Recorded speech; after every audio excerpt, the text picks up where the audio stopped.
os três países, Azerbaijão, a Geórgia e a Armênia.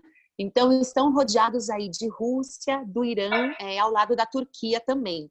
Então, essa região é uma região que, ao longo da história da humanidade, ela passou por algumas transformações. Então, transformações geopolíticas, transformações, enfim, que acabaram consolidando hoje essa forma que cada um desses países é, como disse a Sônia, diferentes e tão complementares. Então, eu separei alguns fatos históricos para a gente falar um pouquinho aí dessa região, porque foram muitas modificações, né, ao longo da história. Estamos falando aí de territórios de países que são dos mais antigos do mundo, como a Armênia. Estamos falando de histórias de mais de 4.000 anos, mas existem alguns pontos da história que são comuns. Então, podemos passar. Então, conhecer a Armênia, ela na verdade, engrandecedor no sentido da gente viajar por uma história de mais de 41 séculos. Então, é estar presente na terra que abrigou a Arca de Noé. Então, é pisar no chão aonde a primeira igreja cristã foi estabelecida no mundo. E aí, tudo isso regado a muito vinho bom, a conhaque, a cultura, a religião, bares, cafés, enfim, uma vida bastante ativa, né? Então, a Geórgia também mistura bastante da questão... acho que tem alguém que está com o áudio aberto. Então, a Geórgia também é uma parte autêntica e bastante tradicional da região transcaucasiana. É o país que é o berço do vinho. Então, aí vamos falar um pouquinho também dos vinhos. E o Azerbaijão, que é assim, geralmente a gente sugere que a viagem comece pelo Azerbaijão e ele já começa surpreendendo positivamente os visitantes. Então, passando o próximo slide, falando sobre o conteúdo histórico. Então, eu separei aí alguns pontos que são comuns a todos esses países. Então, todos eles estão num território que fez parte do Império Persa. Então, estamos falando aí de uma época da história compreendida entre o ano 550 antes de Cristo até o ano 330 depois de Cristo. Então, se a gente olhar ali quase no centro, na verdade um pouquinho mais à esquerda, está a Armênia. Então, conhecendo a história dessa região, a Armênia, que é um país hoje que é o menor das repúblicas ex-soviéticas, a Armênia já foi um território que ia do Mar Cáspio ao Mar Negro. Então, e aí, enfim, com essas questões históricas, geopolíticas, guerras e territórios, a gente viu o que foi gerando a divisão desses territórios para chegar a uma configuração como estamos hoje. Então, nesse itinerário, enfim, nos itinerários nessa região da Transcaucasiana, da Rota Transcaucasiana, a gente visita alguns pontos que ainda são, que trazem bastante a história da era persa. No outro slide, nós já podemos ver também o segundo ponto, que é um outro tema bastante, diria assim, só se nós tivéssemos apenas nessa região um pedaço da história da Rota da Seda, já seria interessante visitar a região só por conta da tal Rota da Seda. Então, a Rota da Seda, ela não era uma só rota, ela era uma rede de rotas terrestres que ligavam o Oriente ao Ocidente. Então, mais precisamente, algumas cidades da China, passando ali pela Índia, cruzando toda a Ásia Central até chegar na Europa. Então, assim, essa rota, ela foi a maior rota comercial do mundo. Foi ela que possibilitou que nós tivéssemos acesso a muitas mercadorias que hoje nós temos por aqui, né? Então, assim, a Rota da Seda diz que apenas uma pessoa acabou fazendo a rota inteira, de ponta a ponta, e que foi Marco Polo, porque ele era muito amigo dos cães. Então, aí tem uma dica para quem quiser estudar um pouquinho. O seriado Marco Polo fala justamente sobre essa extensão da Rota da Seda, né? E como ela era feita. Mas não é o que a gente vai fazer. Outro ponto também que é interessante, essa rota ela ficou ativa do ano 200 a.C.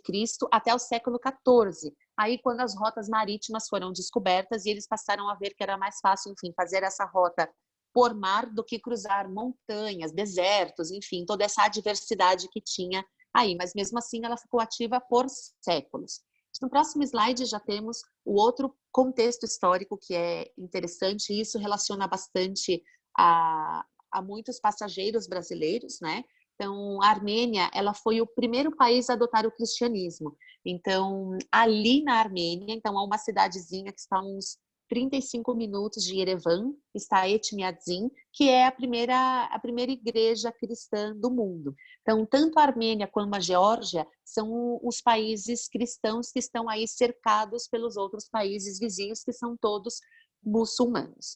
Então, o outro ponto histórico interessante de mencionar é a questão de que todos esses países, aí já está no próximo slide, todos esses países, eles fizeram parte do Império Russo e também fizeram parte da União Soviética. Então, se vocês virem ali naquele cantinho esquerdo, um pouquinho mais abaixo, está lá a Geórgia, a Armênia e o Azerbaijão. Então, é uma característica que fez com que todos esses países tenham o russo como um idioma comum e que todos esses países tenham também aí uma herança bastante grande enfim, da arquitetura soviética, uma herança soviética bastante presente. Todos esses países estiveram entre 3 e 4 anos independentes entre a queda do Império Russo. Então, quando a gente fala Império Russo, estamos falando dos czares. Então, entre a queda do Império Russo e o início da União Soviética, eles tiveram aí de 3 a 4 anos de independência. E depois, só com a queda da União Soviética, em 1991, é que esses países foram reassumindo as suas identidades, foram retomando, enfim, as suas atividades e reconstruindo e reiniciando a sua história. Então, eu também fiz uma forma mais gráfica da gente entender qual é a sugestão aí de sequência dos países. Então, a gente sempre orienta que o início é no Azerbaijão. Pode ir dando enter só, que aí ele vai colocando a animação do slide. Então, o primeiro, o Azerbaijão, e aí nós temos duas formas de fazer, de cruzar do Azerbaijão para a Geórgia. Podemos ir por terra ou podemos fazer um voo entre Baku e Tbilisi. O segundo país seria a Geórgia, que sempre tem que estar no meio dos dois países. Então, a Geórgia sempre conecta a Armênia ao Azerbaijão e vice-versa. Aí, da Geórgia para a Armênia, aí nós temos umas opções de fronteiras terrestres. Então, a gente sempre faz esse cruze da Geórgia para a Armênia por terra. E aí, terminando na Armênia. Então, essa sequência, ela é importante ser respeitada. E a gente sempre avisa os passageiros que gostariam de fazer isso inverso, que é uma questão histórica. Então, assim, entre a Armênia e o Azerbaijão, hoje não existem relações diplomáticas. Então, é dizer, a fronteira está completamente fechada. Então, às vezes, pode existir alguma relação, alguma restrição de mercadoria para a entrada no Azerbaijão depois que a pessoa visitou a Armênia. Então, assim, nós já tivemos alguns grupos que tiveram até souvenirs apreendidos porque traziam o nome Armênia. Então, sempre é importante, a gente termina na Armênia e a viagem vai numa crescente, porque a gente vai conectando com pessoas, a gente vai tendo umas experiências mais autênticas ao longo da viagem. Então, por isso que a gente recomenda fazer nessa ordem.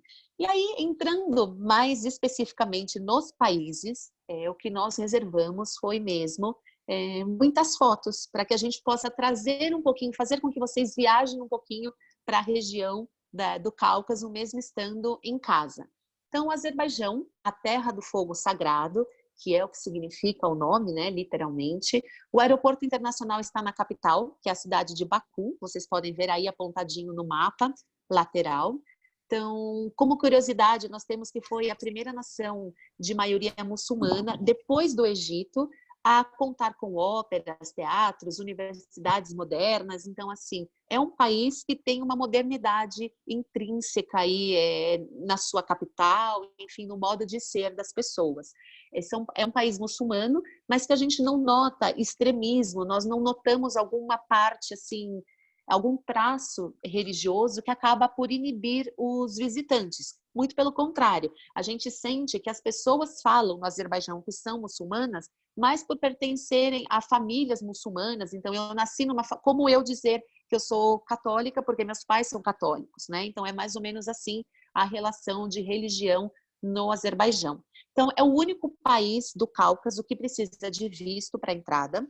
Então, esse visto aí, ele é providenciado online. Então, a própria Freeway providencia isso, então não é necessário que vocês se preocupem com a questão. Não é um visto difícil de se obter, então ele é online, bem fácil, prático, então não tem problema quanto a permissões de entrada. A moeda é uma manat azeri, então $1 mais ou menos 1,70 manats, então essa é a relação. E para a gente ter uma ideia de relação custo-benefício, eu costumo dizer que o Azerbaijão ele é o país ele é o país com o custo de vida mais elevado dentre os países do Cáucaso.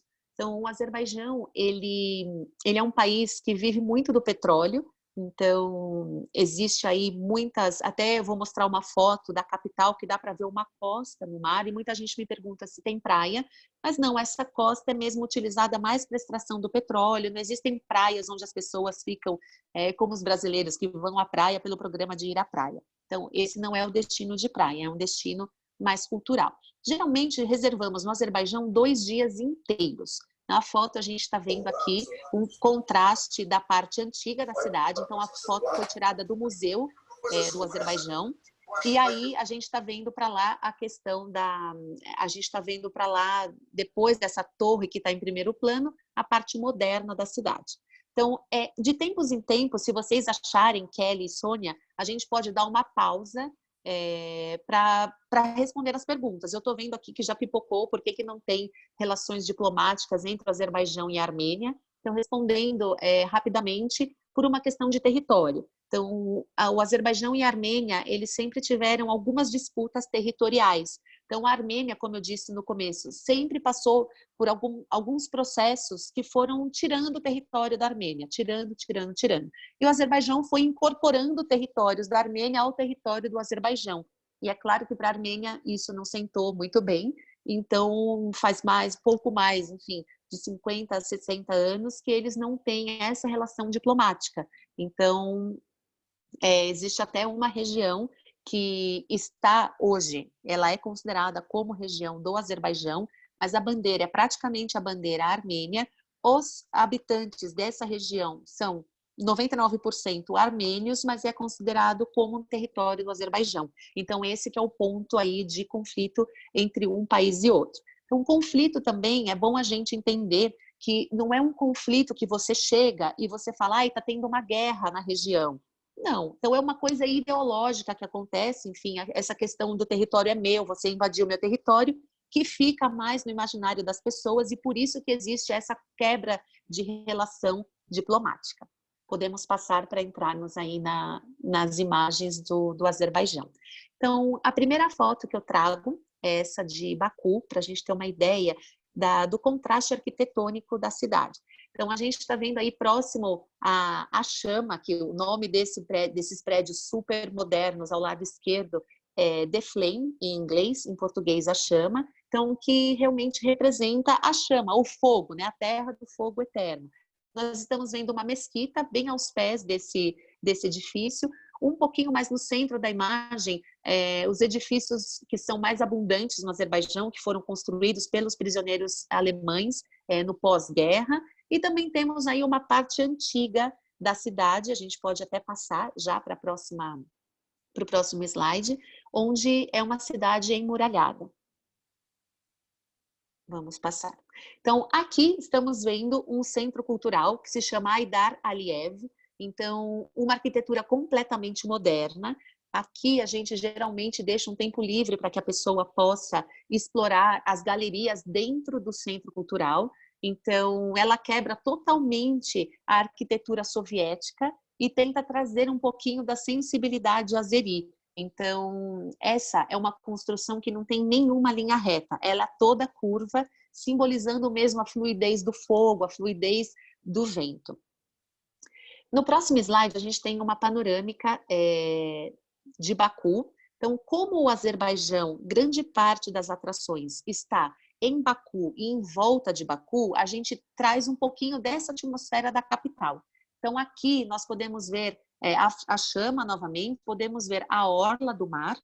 Como eu disse, o petróleo é uma das principais atividades econômicas do Azerbaijão e até por isso o país ele é muito comparado aos Emirados Árabes no Golfo, né, os países do Golfo. Então, até o primeiro perfil de visitante de Baku são mesmo os passageiros que vêm dos países árabes. Então, aqui é um local onde eles podem fazer muitas compras, então tem todas as grifes de lojas, enfim, carros de todas as marcas imagináveis, hotéis de muito alto padrão. Então, por exemplo, estamos falando de uma cidade que tem o Four Seasons, enfim, que tem um nível de hotelaria bastante alto.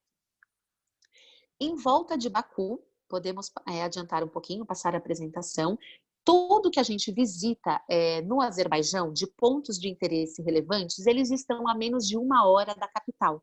Então, é muito fácil que a gente fique hospedado na própria capital e façamos esses passeios e voltemos para o nosso hotel. Então, toda a região do Cáucaso, ela é bastante confortável nesse sentido, que a gente consegue fazer a base na capital e visitar todos os locais voltando para dormir no mesmo hotel, sem ter que fechar mala, abre mala, troca de hotel. É muito mais cômodo. Então, o slide anterior, desse que está aparecendo agora, isso, é o Templo do Fogo. Então, um ponto importante, como eu estava falando, que tem alguns traços aí de Império Persa.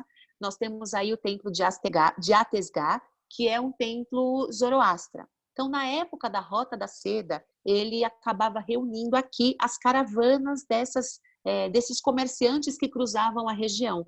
Então, aqui nós temos traços da religião zoroastra, então a religião dos persas, da religião hindu, porque também vinham caravanas que partiam das Índias, enfim, e paravam aqui também. Então, era um ponto de confluência importante, que também está a uns 30 minutos do centro da capital.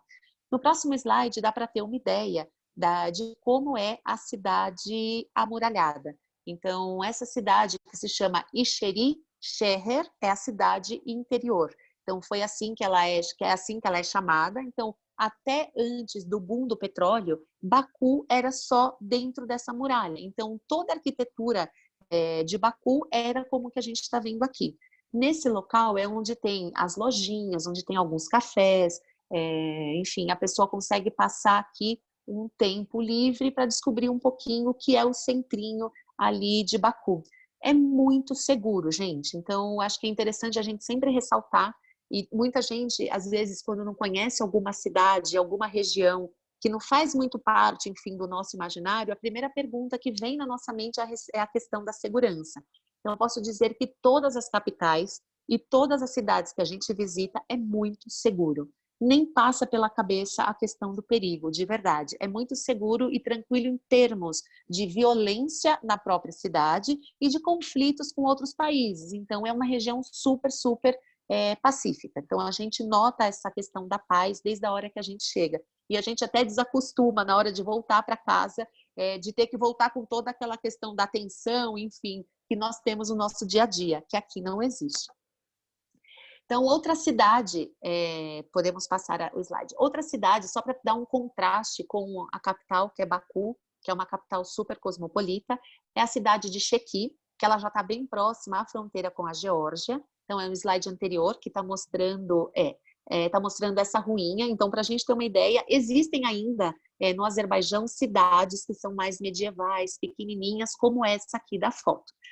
Claro que saindo, essa cidade, por exemplo, Shaki, está mais ou menos 4 horas de Baku. Então, assim, não é um deslocamento que vale a pena ir a Shaki só para conhecer a cidade. Essa cidade nós paramos quando estamos fazendo a rota terrestre para cruzar a fronteira para a Geórgia. Então, a gente para aqui nessa cidade para dormir e aproveita e conhece a cidade, que é um contraste mesmo com Baku.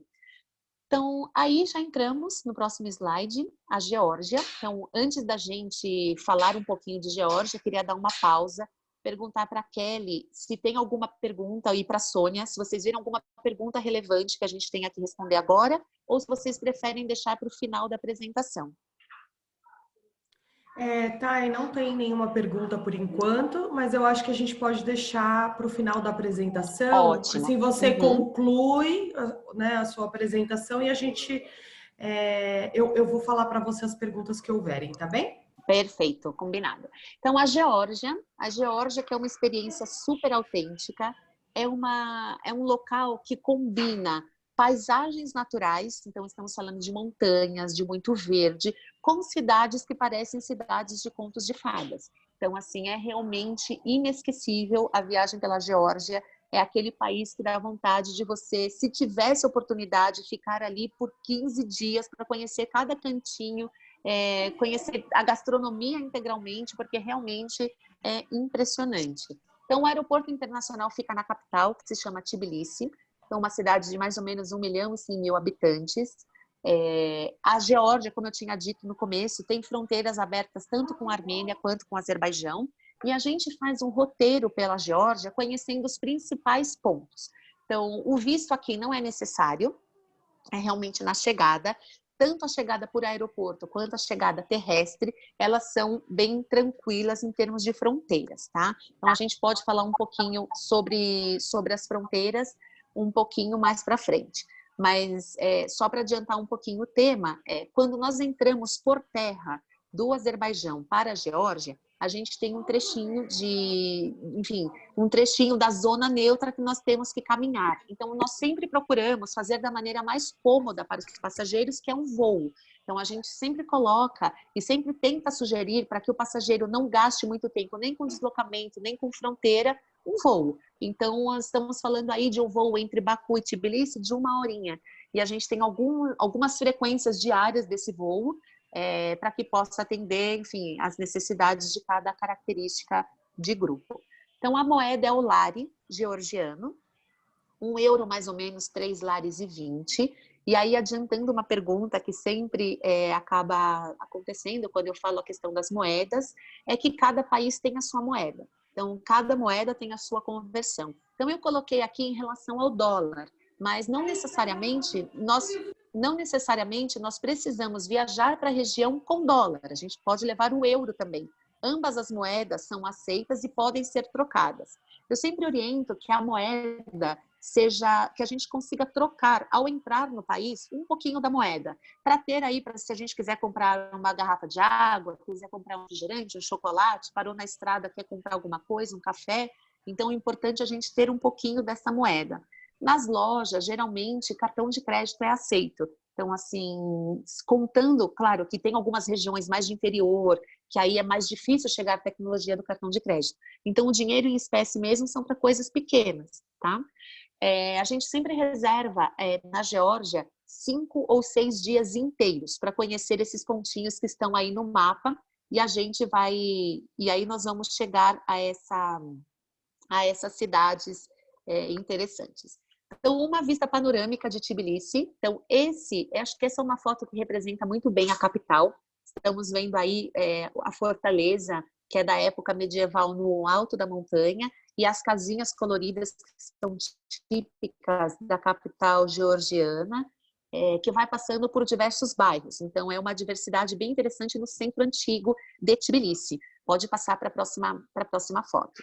Então, essa daqui é uma foto mais abrangente, no próximo slide. É uma foto mais abrangente da capital. Então, a gente consegue ver a parte antiga de Tbilisi e, cruzando o rio, algumas edificações mais modernas. Então, é uma cidade que não parou no tempo. Ela tem a parte tradicional, mas é uma cidade muito moderna. Então, podemos contar aqui em Tbilisi com hotelaria, com hotéis boutique, hotéis de cadeia internacional, enfim, atende bastante bem essa questão de hotelaria. Signag, e aí entramos na rota dos vinhos. A Geórgia possui uma das mais antigas formas de produzir vinho. Estamos falando aí de cultivos de uvas de mais de 8.000 anos. São mais de 400 tipos de uvas endêmicas da Geórgia. Então, aqui a gente vai numa vinícola para fazer uma degustação de vinho, os nomes das uvas são incríveis, gigantes, assim, uma sopa de letrinhas, porque são uvas próprias da região. A gente consegue visitar tanto vinícolas de produção, de larga produção, de produção em escala, quanto vinícolas mais locais. Então, na Geórgia, o vinho é tão intrínseco, é tão conectado com a cultura, que a gente é impossível dissociar. Então, cada família tem uma jarra de barro, que é onde eles fazem a fermentação da uva, no seu quintal. Então, as famílias cultivam o seu próprio vinho. Então, é uma bebida sagrada para os georgianos. Então, aqui nessa foto, a gente está vendo um vilarejo, que é Signag, onde a gente tem aí também É uma visita a uma vinícola. No fundo, um pouco coberto com as nuvens, está a Cordilheira do Cáucaso, que são as montanhas que dão o nome à região. Passando para o próximo slide, podemos ver a vida local em Signag. Então, é uma cidadezinha bastante tranquila. Aqui a gente está vendo o artesanato local, os produtos também feitos de maneira artesã, então o mel, o suco de romã que eles fazem ali na hora. Então, tudo isso é uma maneira de experimentar o local. Passando para o próximo slide, vamos para a próxima cidade de interesse, que se chama Uplitz-Re. Então, Uplitz-Re, não necessariamente com esse sotaque, mas para a gente entender como que fala, Uplitz-Re é a antiga capital do reino georgiano. Então, ela foi habitada desde do ano 2000 a.C. até o século XVI. Uplitz-Re, para quem conhece a Turquia, é uma mini Capadócia. Então, é um local assim rochoso, onde as pessoas moravam em cavernas. Então, o que é interessante é porque foi nessa região que foi proclamado o cristianismo como a religião oficial do país. Passando para o próximo slide, o próximo ponto de interesse na Geórgia, que é a cidade de Gori. Então, Gori, ela não tem muita coisa especificamente, mas ela é relevante em termos de história porque foi a cidade onde nasceu Stalin. Não que os georgianos eles se sintam orgulhosos, né, pela história de Stalin, muito o oposto disso, mas ela atrai bastante visitantes. Então, é uma cidade que poderia passar despercebida no itinerário da Geórgia, mas ela acaba atraindo muitos viajantes por conta do museu e a casa onde nasceu Stalin. Então, é um ponto da história que permite a gente entender muito bem as questões políticas do país. No próximo slide, nós visitamos a cidade de Mitskheta. Então, Mitskheta, que foi uma das antigas capitais da Geórgia, ela é uma cidade que está incrustada no meio de cadeias montanhosas e até por ela ser bastante protegida pelas montanhas, que por muitos anos ela foi capital da Geórgia. Na foto, nós estamos vendo uma catedral. Então, para quem está vendo aí, o nome da catedral é outra sopa de letrinhas, Svetitiskoveli. Então, essa catedral ela foi construída no local onde acredita-se que estava enterrada a túnica de Jesus Cristo. Então, aí um parênteses importante da gente falar é que nessa região, tanto a Armênia quanto a Geórgia, como houveram muitas relíquias do cristianismo, então, na época que o cristianismo foi trazido para essa região, muitas relíquias vieram junto com as pessoas que foram começando a pregar o cristianismo. E as catedrais mais significativas, essas catedrais maiores, que são o destaque do itinerário, elas foram construídas num local onde havia algum sinal claro de alguma relíquia do cristianismo. Então, acredita-se aí que embaixo dessa catedral está a túnica. No próximo slide, uma das vistas de Mitskheta é o mosteiro de Javari. Então, muitos dos mosteiros, eles estão construídos assim, no alto de montanhas. Então, a gente consegue ter vistas fenomenais do alto, porque todos eles a gente consegue chegar com o carro para conseguir ter essa visão panorâmica. E dá para ver um pouquinho do comércio local também.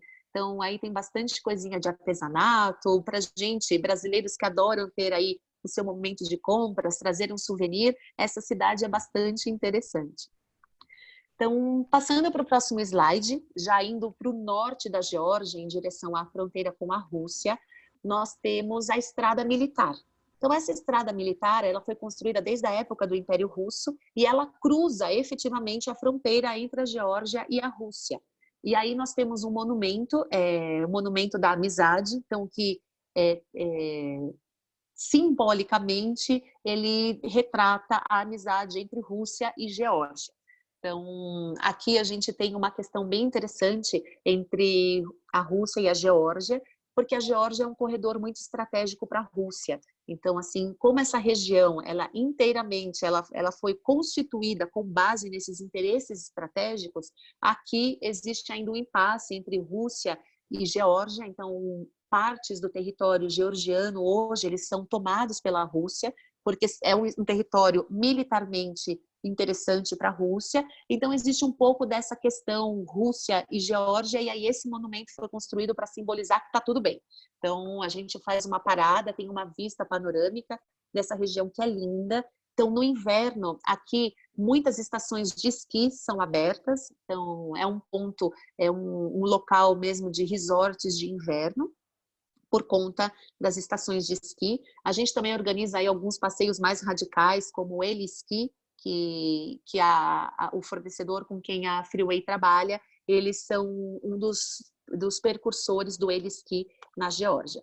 Passando para o próximo slide, nós podemos ter uma ideia do tamanho e do formato desses povoados locais quando nós saímos da capital, que é Tbilisi. Então, esse daqui é Kazbeg, então é a cidade mais próxima da fronteira entre a Geórgia e a Rússia. E aqui a gente pode ver na foto o tamaninho do vilarejo. Então, são vilarejos pequenininhos, alguns deles medievais. E aqui a grande experiência é mesmo você almoçar na casa de um local, é você ter um piquenique com as vistas para essa montanha. Então, assim, o topo da montanha que nós estamos vendo coberta de neve é um glaciar. Então, independente da época do ano que a gente visite, ela sempre vai estar assim, branquinha.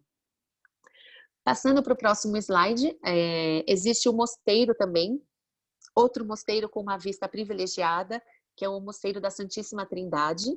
Também chegamos ali de maneira bem confortável, a gente consegue subir em carros 4x4 ou em pequenos veículos, enfim, para grupos pequenos. Então, aqui a gente também visita e tem uma vista panorâmica da cadeia montanhosa. Pode passar para o próximo slide, que aí mostra toda uma parte da cadeia montanhosa do Cáucaso, com a cidade de Kazbeg aos pés.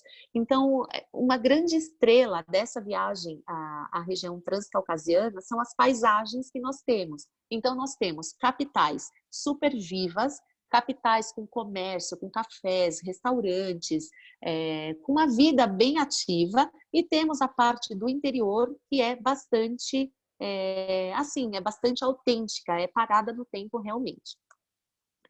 Então, passando para o próximo slide, para a gente ter uma ideia mais ou menos do deslocamento da fronteira entre Tbilisi e a Armênia, mais ou menos 1h30 nós já estamos na Armênia. Então, por isso que eu digo que a gente consegue fazer essa viagem de maneira muito cômoda. Os deslocamentos não são muito grandes, a gente não troca muito de hotéis e a gente consegue ter toda essas vistas impressionantes. Então, o próximo destino, o último destino, que é a Armênia. Então, no próximo slide, esse mesmo. Então, a Armênia é um país encantador, é um país muito marcante. Então, um país que aprendeu a conviver com as cicatrizes do passado e segue com muita alegria. Então, a Armênia é dos 3 países, eu ouso dizer, é muito difícil você falar, enfim, mais de um ou mais do outro, porque os 3 são complementares, mas a Armênia é um país em que a nação é a mais acolhedora dessa região. Então, é o país onde a gente se sente em casa, é o país que a gente é acolhido pela comida, pelas pessoas, enfim. Nós nos sentimos protegidos a partir do momento que nós pisamos na Armênia. Então, aqui, nós sempre reservamos também de 5 a 6 dias. É claro que depende do interesse, a gente consegue fazer itinerários de até 8, 9 dias na Armênia, até visitando aquela região que eu estava falando no começo da apresentação, que era a região de disputa entre a Armênia e o Azerbaijão.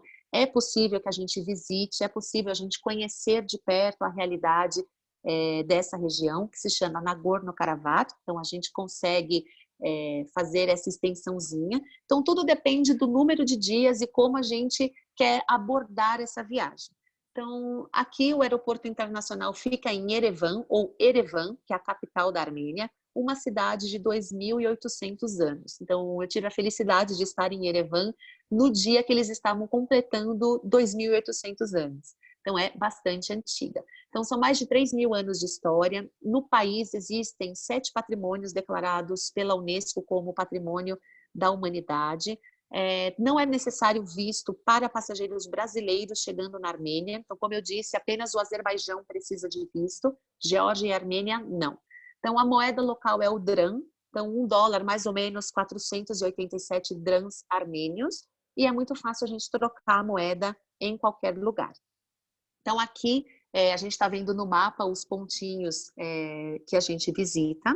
Também podemos visitar mais ao sul, mas aí a gente também vai tratando os interesses específicos de maneira bem pontual. A gente vai desenhando essa viagem de acordo com o interesse. Chegamos em Erevan, então a capital, próximo slide. É uma cidade muito contemporânea, possui um cenário muito inspirador. Então, ao fundo, nós vemos que Erevan ela está emoldurada pelo Monte Ararat, então pelo bíblico Monte Ararat, que é hoje território da Turquia. Então, olhando o Monte Ararat, bem onde começa a montanha, que os nossos olhos estão vendo, a partir dali é Turquia. Então, os armênios brincam muito e eles dizem que não tem problema que o Monte Ararat, desde 1936, faz parte da Turquia, porque a melhor vista ficou para a Armênia. Então, de vários pontos do país, a gente consegue observar o Monte Ararat em alguns ângulos e cada vez a imagem é mais inspiradora. Então, aqui a gente pode ver um pouco das ruas de Erevan. Sempre colocamos os passageiros no centro, onde é possível fazer tudo a pé. Então, como é uma cidade muito inspiradora, tem muitos locais ao ar livre, museus ao ar livre também. Então, a gente sempre costuma terminar o tour por volta das 5 da tarde, para que a gente tenha o final da tarde, toda a noite livre, enfim, para jantar onde quiser, se não tiver o jantar incluído no tour, para ir numa casa de jazz, já que Erevan é a capital do jazz, ou para a gente simplesmente sentar num terraço, tomar um café, enfim, a gente fica bastante livre para aproveitar a capital, a atmosfera da capital.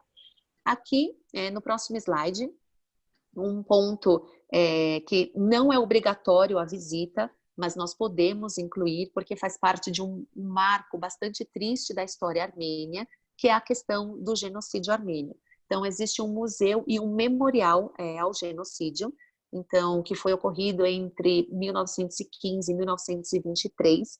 Então, para quem quiser também, se quiserem fazer mais perguntas sobre o tema, a gente pode falar um pouquinho também, mas foi um genocídio que aconteceu entre esses anos, que acabou matando quase 2 milhões de armênios, ou até mais. Então, assim, não existem as estatísticas totalmente fechadas quanto à questão de vítimas, mas aí é um ponto que é bastante refletivo, que a gente para nesse itinerário. Então, o próximo slide, indo um pouquinho mais ao norte da Armênia, como é um país que não possui saída ao mar, existe um lago que ocupa 5% do território do país, que se chama Lago Sevan. Então, ele é uma região muito importante. Então, o lago, ele é muito importante para os armênios, porque ali ele é chamado até da Pérola Azul da Armênia. Então, ali, tudo que eles têm de contato com a água, tanto a pesca, esportes aquáticos, no verão, pontos onde as pessoas usam o lago como se fosse a praia deles mesmo. Então, é essa região. Então, já é uma região mais montanhosa da Armênia. Aqui a gente visita alguns mosteiros e algumas cidades, como Dilijan, que é um dos povoados em volta do Lago Sevan. Então, passando para o próximo slide, e um pouquinho mais ao norte ainda da Armênia, um dos monastérios que são patrimônio da Unesco é o mosteiro de Hakpat. Então, aqui é interessante porque ele fez parte de um complexo educacional desde quando ele foi fundado. Então, por isso que ele está listado pela Unesco como patrimônio da humanidade. Então, o mosteiro de Hakpat, ele é visitado quando a gente ou chega da Geórgia ou a gente vai cruzar da Armênia para a Geórgia, porque ele está bem ao norte. Ele está em um vilarejo que se chama Ala Verde, que também é interessante, tem bastante vestígio, enfim, da era soviética. Então, a gente acaba fazendo aí essa reflexão. No próximo slide, então, um outro local muito emblemático para a Armênia e para as pessoas que visitam, enfim, a Armênia, que é Monte Ararat, no fundo, e a gente está vendo ele um pouco tímido entre as nuvens, e aos pés do Monte Ararat, o mosteiro de Khor Virap. Então, ele é relevante porque foi nesse mosteiro que Gregório o Iluminador, ele ficou preso por 13 anos quando ele trouxe o cristianismo para a Armênia. Então, aqui a gente consegue visitar os calabouços onde ele ficou preso. A gente tem essa visão bastante tranquila do Monte Ararat e aos pés aí do mosteiro todas as parreiras, que é uma região de cultivo de uvas. Então, próximo a essa região também, nós podemos visitar a primeira adega de vinhos do mundo, então com mais de 6.000 anos. Passando a próxima foto, então uma foto mais próxima do Monte Ararat, aí mostrando os 2 picos do Monte Ararat. Então uma foto foi tirada no inverno, a primeira foto foi tirada no inverno e essa segunda foto bem próxima do verão, no mês de maio. E aí com muita sorte de poder ver integralmente o Monte Ararat aparecendo, enfim, porque ele já, como eu disse anteriormente, era um pouco tímido. Então como é uma montanha alta, muitas vezes está entre as nuvens. A gente até consegue dedicar o dia de visitar Corvirap quando a gente tenha essa ideia de previsão do tempo de que não terão muitas nuvens, para aumentar a possibilidade das pessoas poderem ver dessa maneira. Um outro templo visitado está no próximo slide, que é um templo pagão. Então, o templo pagão quer dizer que ele foi construído antes do país ter adotado o cristianismo. É o templo de Garni. Ele foi construído nesse estilo helenístico, então com essa influência totalmente greco-romana, mesmo sem a Armênia tendo sido invadida pelos romanos. Então, aqui os príncipes armênios, esse templo está dentro de um território que era a residência de verão dos príncipes armênios, e eles trouxeram aí como referência esse estilo arquitetônico. Então, próximo ao templo de Garni também tem os banhos romanos, então com uma reprodução do que era os banhos romanos. Então, a gente aqui consegue fazer alguns passeios de 4x4, consegue ter algumas atividades aí no entorno e também almoçar na casa de uma família local, já que estamos aqui numa região completamente rural da Armênia. O próximo ponto de visita é um dos mosteiros mais interessantes, na minha opinião, que é o mosteiro de Gerhard. E eu coloquei essa foto para a gente ver claramente que esse mosteiro, ele é todo ele uma peça única. Então, a gente pode olhar ali o chão, as paredes, o altar, as cúpulas, as janelas, ele é totalmente esculpido numa rocha. Então, era uma rocha inteira, e aí os construtores, enfim, a construção foi iniciada no século IV, eles começaram a escavar pela cúpula e assim foram escavando todo o mosteiro até fazer ele dessa forma que é hoje. Então, a acústica aqui é impressionante. A gente sempre reserva uns minutos para surpreender os nossos passageiros quando eles chegam em Gerhard, fazendo uma apresentação de canto gregoriano a capela. Então, sem instrumentos, só com as vozes dos tenores, e é um dos pontos assim mais emocionantes da viagem.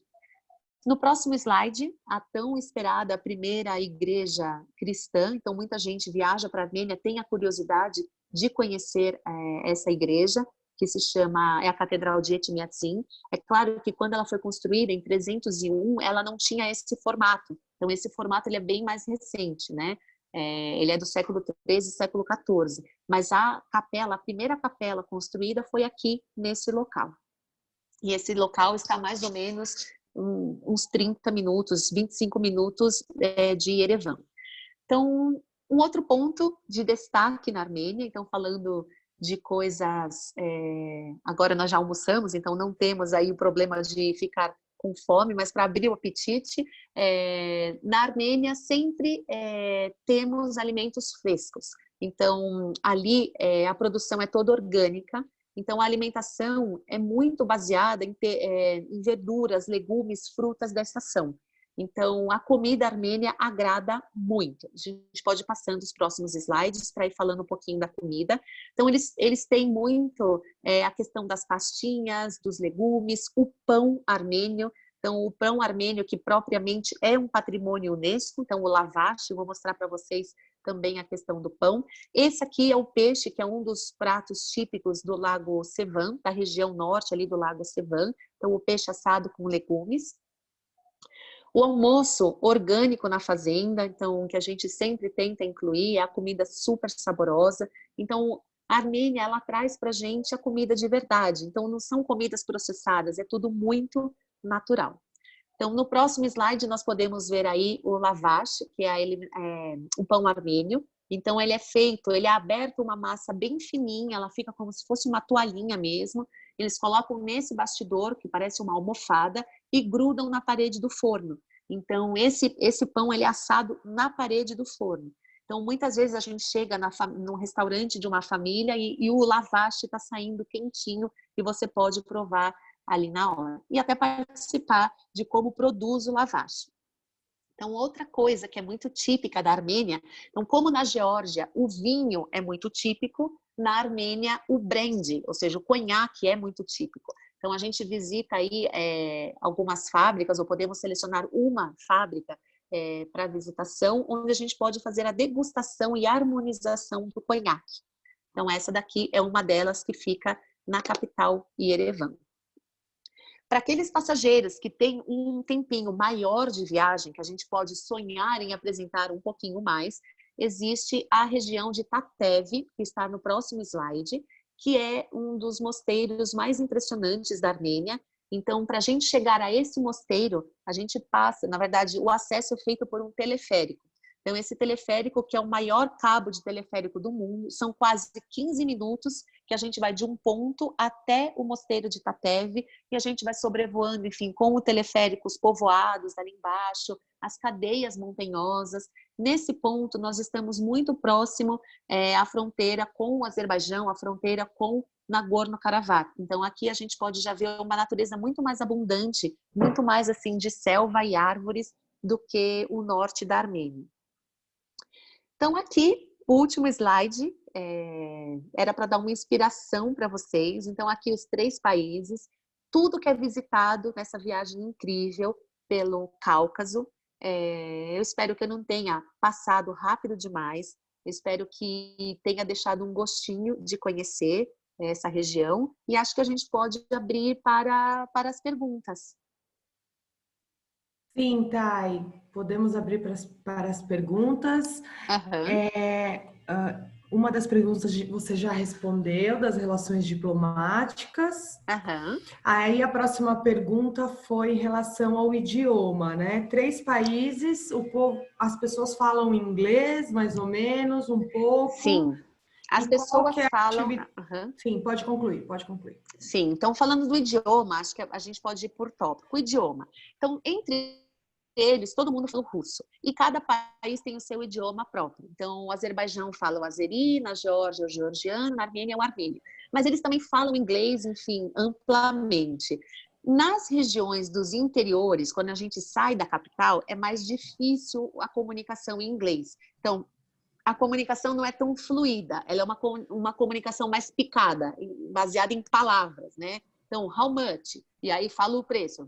35. Então, assim, não é uma coisa que você vai chegar e estabelecer uma super conversação, mas você consegue tranquilamente se virar. Então, assim, não esperemos que as pessoas falem espanhol na rua, mas a gente tem a grande facilidade nossa na Nueva Vista é que a Nueva Vista, eles são a principal empresa para o mercado de língua hispanohablante. Então, assim, eles têm guias que falam português e espanhol. Então, assim, reservando com antecedência, a gente consegue colocar até um guia em português na região da Armênia. E aí, Geórgia em espanhol e no Azerbaijão a gente também consegue ter guia em português. Certo, Thay. Mais uma pergunta. Foram os turcos que massacraram os armênios, não foi? Foi, exatamente isso. A questão do genocídio armênio, então foi esse massacre que aconteceu entre esses anos que eu estava falando para vocês, de 1915 até 1923. Então, os turcos, com a desculpa de uma guerra, então era guerra, eles foram matando as famílias armênias.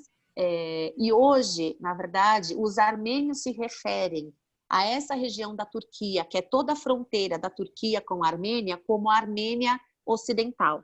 Então, assim, porque foi invadido mesmo pelo exército turco e, enfim, essa é uma parte da história muito triste e a grande mágoa entre a Armênia e a Turquia é que a Turquia não reconhece que foi um genocídio.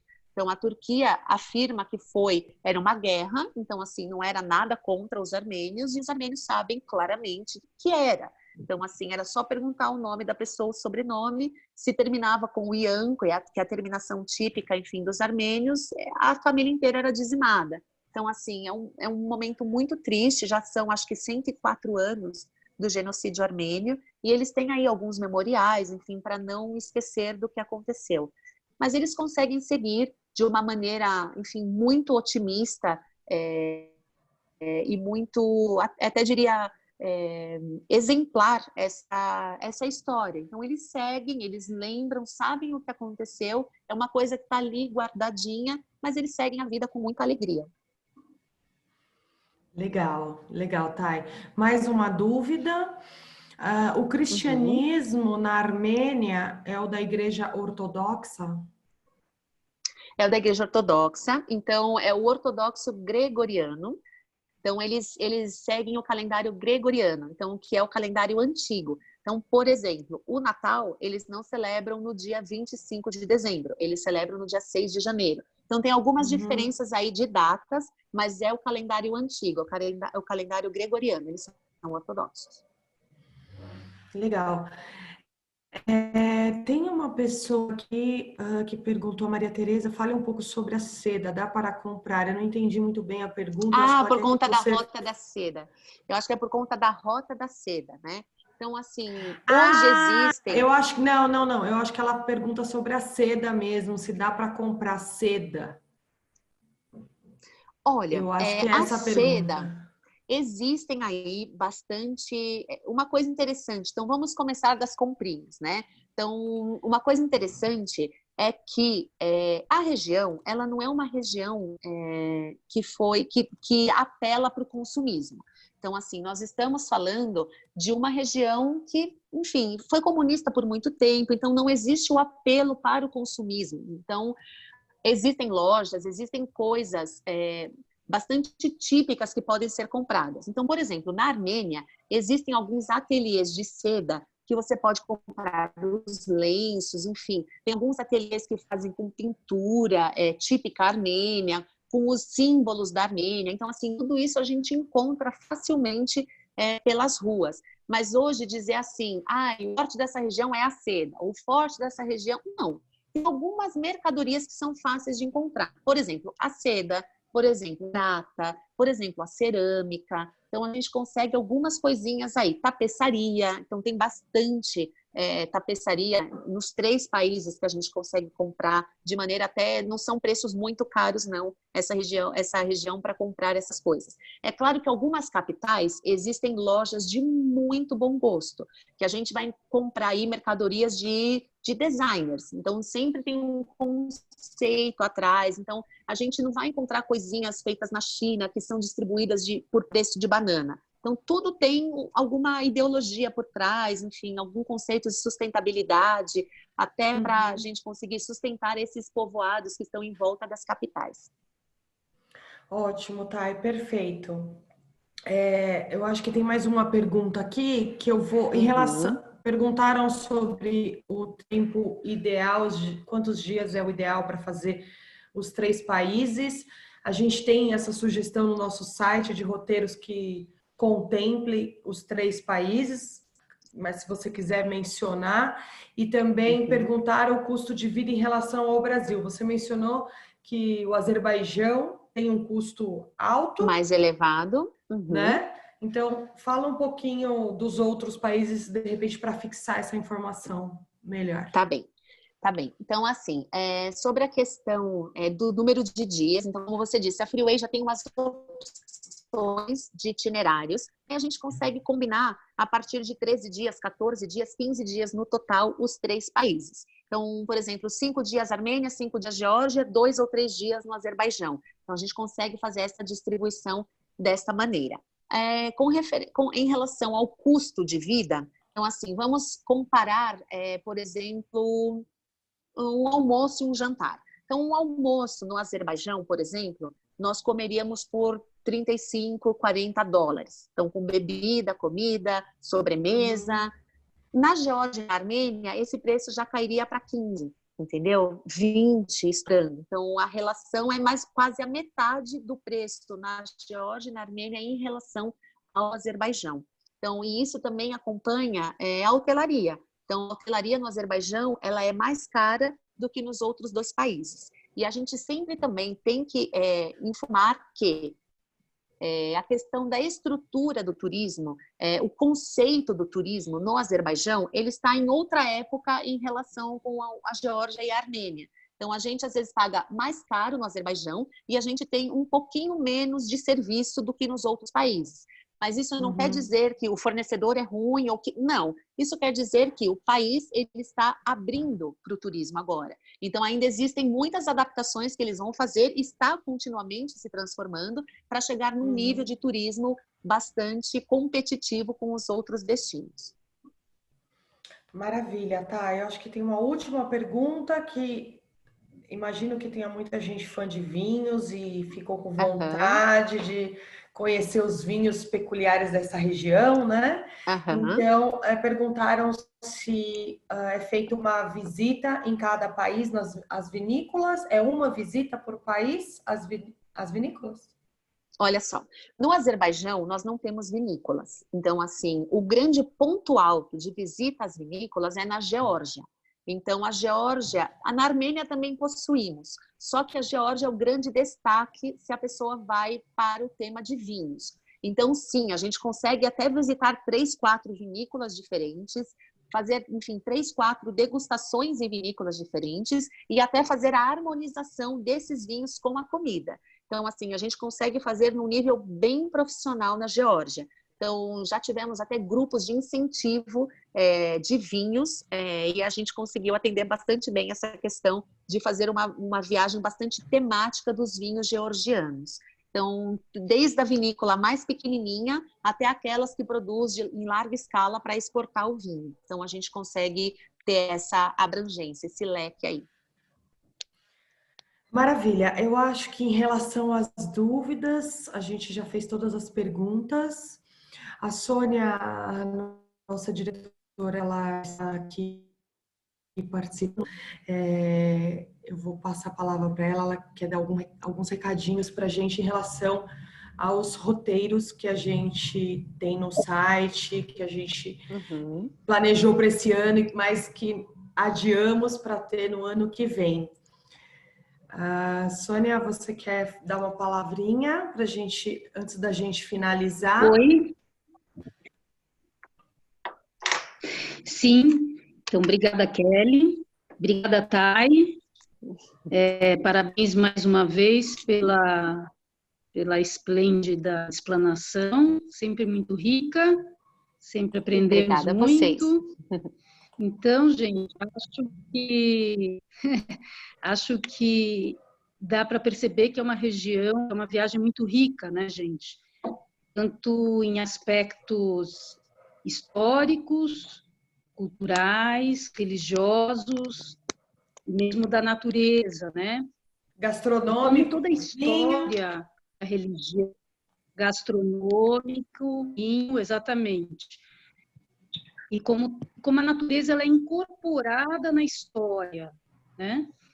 Tanto costeiros que a gente vê, estão sempre em lugares muito estratégicos, bonitos da natureza. Isso que é muito gostoso também, que a gente está visitando a história, entendendo a cultura e, ao mesmo tempo, a gente está junto à natureza. Isso foi uma coisa que me impressionou bastante nessa viagem também. Então, para falar um pouquinho sobre as viagens que a gente tem para lá, nós organizamos normalmente 2 grupos por ano, contemplando os 3 países, como a Thailise mencionou, e também temos saídas regulares, semanais, em que pode-se viajar por 2 ou pelos 3 países. Normalmente, os guias locais, eles falam espanhol ou português, na maioria deles espanhol, mas falam muito bem.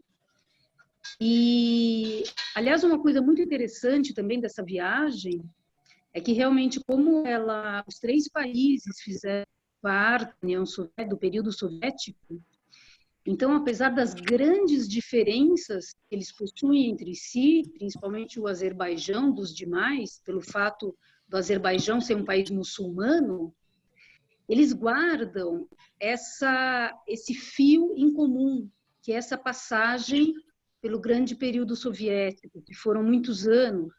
e que deixaram marcas muito parecidas em todos eles.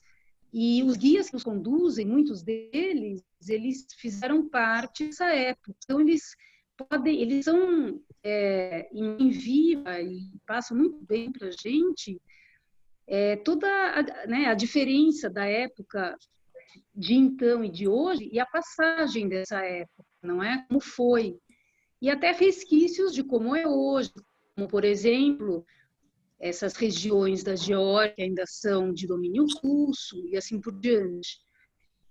Enfim, eu estou só falando um pouquinho aqui, porque eu também não resisto a falar um pouquinho, né, Thay? Porque realmente é uma viagem marcante, é uma viagem que a gente aprende muito. Não é, É Thay? aquela viagem que não sai da gente. Nós fazemos a viagem, voltamos para casa e ainda ficamos pensando em tudo aquilo para absorver toda aquela informação. Então, é muito, muito engrandecedor. É isso mesmo. E só para justificar, gente, que eu estou falando sem imagem, porque numa região onde a internet não é das melhores, eu, na verdade, estou no alto das montanhas da região da Serra da Bocaina, e estou aqui passando minha quarentena num sítio. Então, esse é um motivo que eu estou sem vídeo. Mas, então, para finalizar, para a gente também não se estender muito, ocupar mais o tempo de todos vocês, quero mais uma vez agradecer a presença de todos, dizer que, então, esse ano, como a Kelly comentou, obviamente, tivemos que adiar os 2 grupos que teríamos para esse ano, para o próximo ano. Normalmente a gente faz uma viagem no primeiro semestre e outra no segundo, na primavera e no outono, que são as melhores épocas para se visitar esses países. E fora isso, temos as saídas regulares, que são semanais, que podem ser escolhidas a prazer de cada um. Como disse a Thailise também, temos total know-how para personalizar viagens de acordo com os diversos interesses.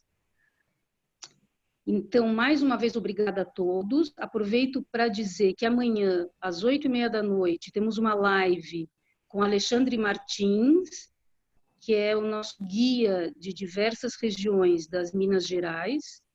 E amanhã ele falará sobre Inhotim. Quem puder participar, eu acho que vale a pena. Tal como a Thailise, o Alexandre também é um grande conhecedor daquilo que ele nos apresenta e a gente também sempre aprende muito com ele.